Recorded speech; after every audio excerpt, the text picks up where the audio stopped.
Hi everyone, Assalamualaikum dan salam sejahtera. Nama saya Muhammad Jeffrey bin Samarun atau lebih dikenali dengan MJ. Hari ini saya diberi peluang untuk bercakap mengenai independent filmmaker di Malaysia. Sebelum itu saya akan bercerita sedikit tentang sejarah indie di Malaysia. Makna indie itu sendiri kita boleh didapati sebagai bebas ataupun independent, mandiri, semangat mandiri, di mana individu tersebut mempunyai semangat kebebasan berkarya ataupun kebebasan bersuara. Kalau kita nak bercerita tentang independent film di Malaysia, kalau saya tak silap bermula pada ketika tahun 2000 dan dia melalui pergerakan secara underground, di mana pada ketika itu pergerakan-pergerakan ini menghasilkan video-video yang sangat independent, video-video yang sangat radikal, dan kemunculan independent filmmaker di Malaysia ni disebabkan oleh teknologi. Pada waktu itu di Malaysia kita sudah boleh mendapatkan handycam atau video camera yang berformat high-8 ataupun menggunakan videotape untuk merekod, dan kumpulan-kumpulan ini saya panggil kumpulan-kumpulan new wave filmmaker. Ia melibatkan beberapa golongan filmmaker yang dulu dan sehingga kini masih lagi get aktif dalam industri indie di Malaysia. Boleh kita katakan beberapa nama pada ketika itu yang sangat aktif bergerak secara independen. Sebelum saya teruskan, saya nak membezakan independent dengan studio system. Kalau kita nak katakan mainstream kita di Malaysia pun boleh dikatakan sebagai independent filmmaker juga, kerana mereka tidak dikontrol oleh studio system, oleh studio, tetapi mereka mempunyai fund sendiri untuk menghasilkan filem dan seterusnya pergi ke layar lebar. Dan ada beberapa pembikin filem yang tidak memiliki fund yang besar tetapi dengan bajet yang kecil dan menghasilkan filem yang baik tetapi tidak ke layar lebar. Independent di Malaysia lebih bergerak secara perlahan pada ketika itu kerana sistem politik kita ataupun sistem ekonomi kita, sistem sosial kita masih tidak bersedia dengan industri yang ke arah itu. Okey, beza independent dan mainstream. Beza dia adalah spirit ataupun beza dia ialah kalau independent dia punya style directing dia punya kebebasan bercerita, pengarah lebih bebas melontarkan idea, melontarkan cerita, lebih bebas bercerita. Tapi kalau kita bezakan pengarah-pengarah mainstream, mereka juga ada style mereka sendiri tetapi tidak begitu bebas. Kalau kita tengok genre yang ada di mainstream, kebanyakannya lebih kurang sama, tidak ada isu-isu yang berbeza. Kalau independent, mereka lebih suka menyentuh isu-isu sosial, isu-isu politik, agama dan bangsa, dan mereka lebih berani bersuara kerana mereka tidak akan melalui satu tapisan wajib tayang, dan kebanyakannya mereka cuba menghasilkan filem untuk kepuasan mereka, untuk melontarkan suara mereka, untuk berkarya, untuk menghantar ke festival-festival filem di luar. Dan jika mereka bernasib baik, filem mereka boleh ditayangkan di layar lebar di Malaysia, tetapi itu mustahil kerana kebanyakan filem yang dihasilkan terlalu radikal, terlalu berat untuk penonton kita terima. Kalau dibezakan dengan mainstream, kita tengok filem, kita akan mudah faham, kita akan lebih terhibur dan kita akan lebih suka untuk menonton.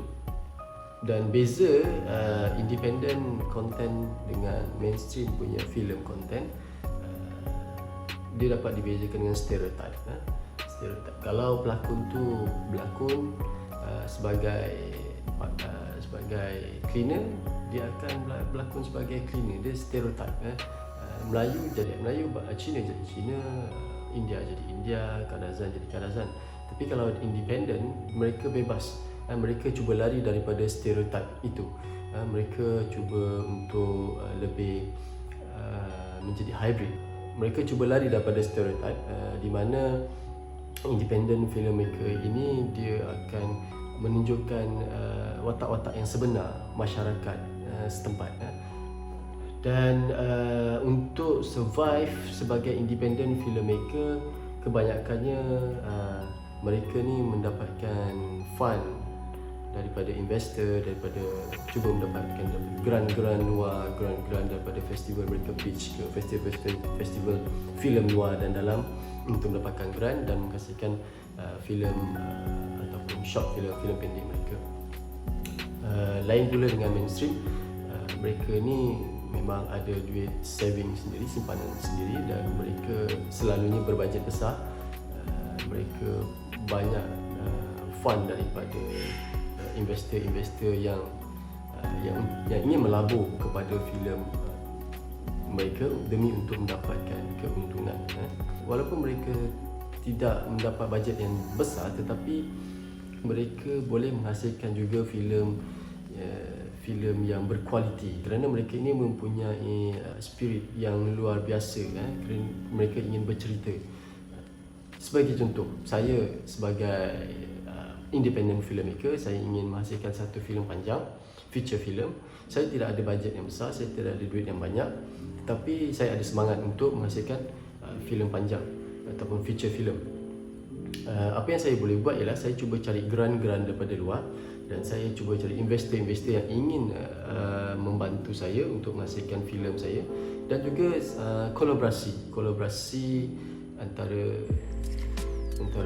kawan-kawan. Dia lebih kepada sifat persahabatan, sifat friendship. Kalau kita ada banyak kawan dan kawan kita ingin membantu untuk sama-sama menghasilkan satu filem yang baik, dan ianya akan jadi baik, dan filem itu akan terhasil juga. Di Malaysia ada beberapa independent filmmaker yang saya sangat hormati. Pada tahun 2000, pada ketika itu kita ada Amir Muhammad, kita ada James Lee, kita ada Ho Yu Han, kita ada Tan Chun Moy, kita ada Azharuddin, kita ada ramai lagi, arwah Yasmin Ahmad. Dan mereka ini bermula dengan semangat, dengan spirit dan dengan friendship. Bila kedua-dua ni ada, jadi mereka berjaya menghasilkan filem-filem yang baik, yang bagi saya very kompleks, dan ia sangat dekat dengan masyarakat. Seperti contoh Amir Muhammad banyak buat filem-filem yang lebih radikal. Amir Muhammad lebih ke arah filem-filem yang berunsur politikal. Kita boleh sebut The Big Durian, lelaki komunis terakhir. Kalau James Lee lebih kepada hubungan antara manusia, hubungan sesama manusia, lelaki dan perempuan, seperti hubungan masyarakat setempat. Seperti contoh filem Beautiful Washing Machine. Arwah Yasmin Ahmad lebih menyentuh kepada cinta antara cross culture, Sepet contohnya, dan lebih kepada multicultural film. Dan itu jarang sekali kita dapat lihat di panggung.